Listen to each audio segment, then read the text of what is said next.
Hello viewers, welcome in our channel. তো আপনারা কেমন আছেন? আশা করি ভালো আছেন। আপনারা ভালো থাকেন, সুস্থ থাকেন, এটাই আমার একান্তভাবে কামনা।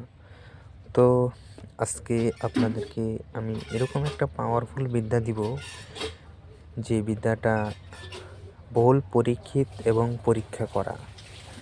সেই বিদ্যাটা আমার শিষ্যরা পরীক্ষা করেছে এবং রেজাল্ট পেয়েছে। সেই কারণেই আমি আপনাদেরকে দিচ্ছি। যেই বিদ্যাটা পরীক্ষিত এবং কি পরীক্ষা করা, সেগুলা বিদ্যায় কিন্তু আমি আপনাদেরকে দিব, ঠিক আছে? যাচাই বাছাই করে যে কোনো একটা বিদ্যা আমি আপনাদেরকে দিব।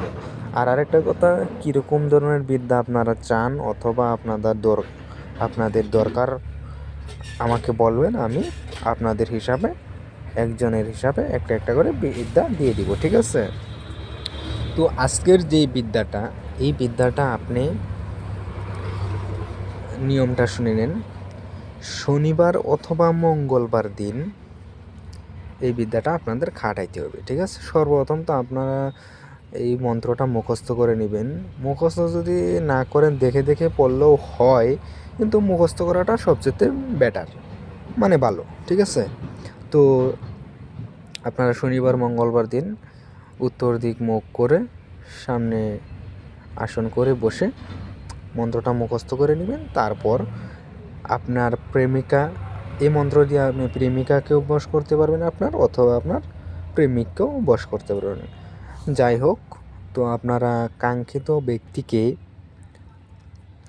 আপনারা যে কোনো খাদ্যদ্রব্যর উপরে আজকের বলা মন্ত্রটা 9 বার পাঠ করে 9টি ফু দিবেন। মানে একবার পাঠ করবেন একটা ফু, এইভাবে 9 বার পাঠ করে 9টা ফু দিয়ে কাঙ্ক্ষিত ব্যক্তিকে খাওয়াই দিবেন। আর মেন কথা হয়েছে যে কাজটা কোন সময় করবেন, ঠিক আছে? সকাল 9টা থেকে 1টার মধ্যে, এই সময়টার মধ্যে কাজ করবেন, অথবা রাত্রে 5টা থেকে রাত্রে 12টা, এই সময়টার মধ্যে কাজটা করে ফেলবেন, ঠিক আছে? তো আমি মন্ত্রটা আপনাদেরকে সুন্দরভাবে স্ক্রিনে লিখে দিব, আপনারা দেখে নেবেন। তো নতুন চ্যানেলটা খুলেছি, আপনারা সবাই লাইক করবেন, শেয়ার করবেন বন্ধুদের কাছে, এবং কি সাবস্ক্রাইব করতে বলবেন না। আশা করি করবেন। তো সবাই ভালো থাকবেন, ধন্যবাদ।